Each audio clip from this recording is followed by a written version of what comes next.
Hello and welcome back to KSP at ASTRA. Today we're launching a Jool probe, and actually we're not launching it. I think we launched it last episode, but I don't remember because it was so long ago. Anyway, we're starting out with the Nova Voyager 1, and is it the Nova Voyager? I don't know. It is basically a space plane that I'm going to start doing tourism missions in because, I don't know, why not? It's tourism. But yeah, here it is. It's based on the Hermes, which is a ESA plan that never ended up happening. Anyway, it's a pretty cool little space plane, but I decided, hey, why not go in a polar orbit? And so that's what I did. And there it is, going in a polar orbit, carrying its little tourist on board. And I decided to go kind of upside down, just like how the space shuttle did, because I don't know, vibes. And here it goes. It is basically about to circularize around the planet Kerbin. And here we go. It's circularizing now, and we will get our little tiny completion bonus for doing all of that. And there we go. There is our craft in low Kerbin orbit, and that's about as far as it can go on this one.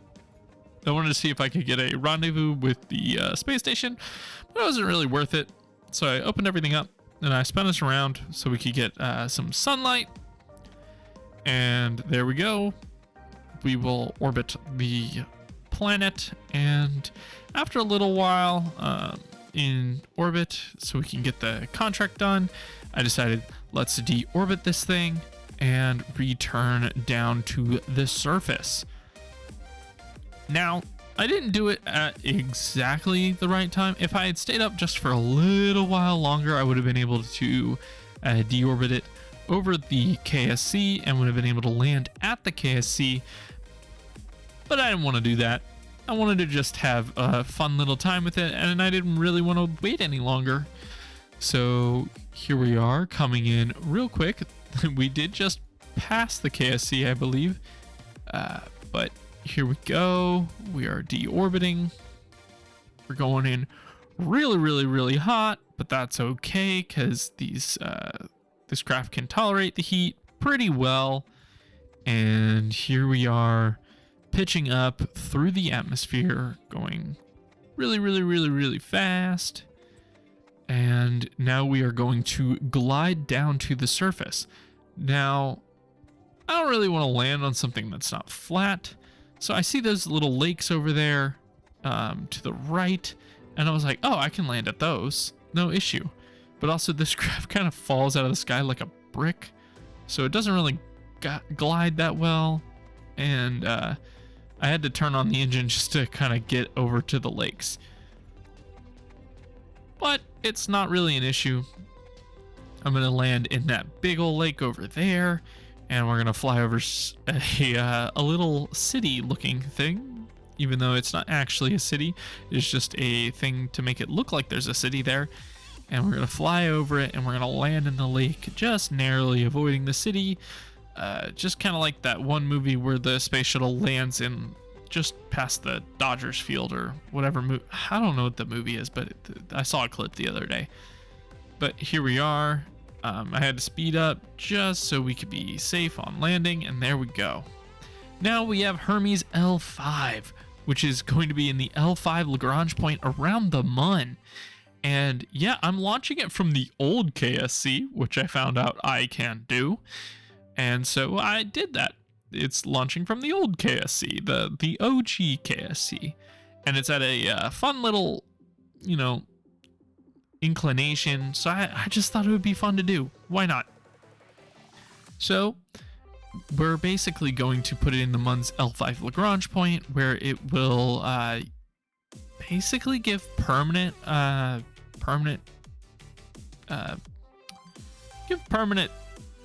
cell coverage. Not cell coverage, it'll give permanent data coverage, I guess, or whatever it's called. I don't know why I can't think of it right now.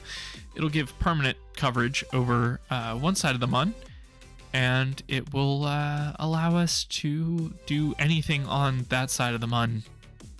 Now here I'm trying to enter with the first stage right at the KSC. I don't remember how well this worked, and I don't think it worked very well. And I think, yeah, it's gonna lose a couple engines, but it's fine. Yeah, so I've been gone for a little bit. That's what happens when you have finals and then multiple other things kind of crop up all at once. So yeah, that's what happened. That's why I've been missing for a moment. But everything is good now, and I should be able to basically make a unending stream of videos for the next little bit, for a little while. There you go. Now we've landed on the surface, and boom. All right, so here's the upper stage, which will be going out to the L5 Lagrange point. It is a pretty hefty little satellite up there, which is fine. It can basically do all of the types of coverage that we need, and it'll do everything we need it to do, basically, which is just to communicate with this stuff on the Mun. So anyway, I thought it was a circularization around the Mun, but then I looked at it, I'm like, where is that? Oh, is that not the Hermes L5? Oh, interesting.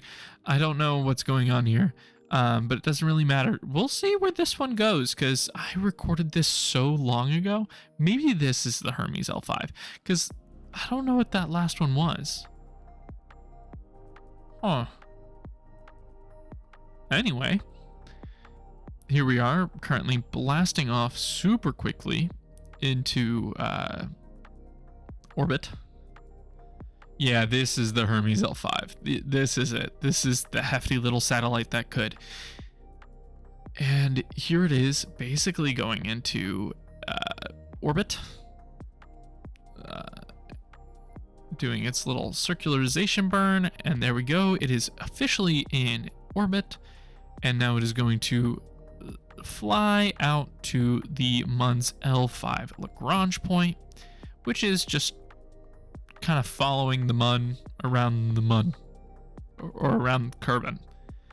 You can see it as that little square over there on the right, and we should reach the L5 Lagrange point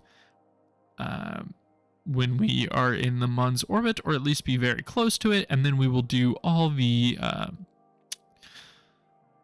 stuff we need to do to actually get to the Lagrange point, because it is very difficult to get to. And I didn't realize that there is an easier way to do it. You can mark it as a target, but I did not know that at the time. But here I am, bringing it into orbit, and there we go, or in the very high, basically Mun orbit. I'm basically in an L5 Lagrange point right now, but I wanted to be in the exact one that is in the specifics of the contract, and that'll make us a lot of money. It was a pretty hefty contract, and I need these contracts done because I want to start putting bases, like actual bases, on planets, and those require a lot of money. And remember, our Duna mission is still out at Duna, and it's not really making any money until it comes back.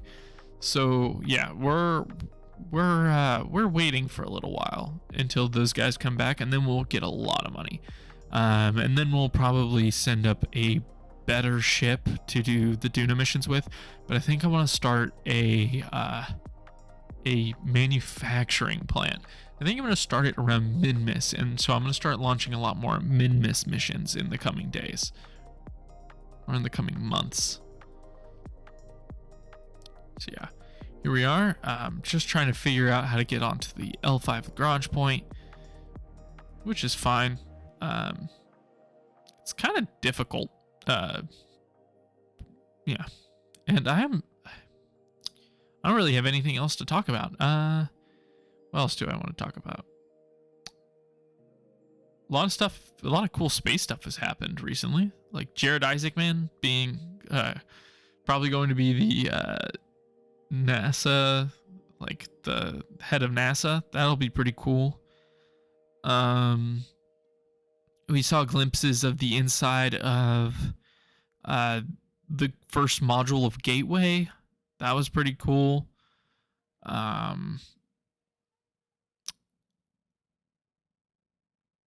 There was probably other stuff. I'm blanking on all of it right now. Anyway, yeah, I'm sorry about not having an episode for a little while, but we're going to get right back into it. I do not have any more finals, so that's pretty good. I don't have any more. Yeah. All of the classes I have left do not have finals. They have projects that are due, but none of them have finals, which is awesome. Because I don't like finals. I like projects. I like projects a lot more than I like finals, which is a lot. So, anyway, here we are. We're going to close in on the little node right here, and we are going to get as close as possible. And by as close as possible, I mean 0 meters away from the L5 Lagrange point. I wanted to be perfectly at it so that we are never leaving it. So we are going to zero in on the location, and then I'm going to just get closer and closer and closer until the little thing no longer shows up. There we go. It's gone. We are perfectly at the L5 Lagrange point, and that puts us perfectly at the end of this episode. Goodbye.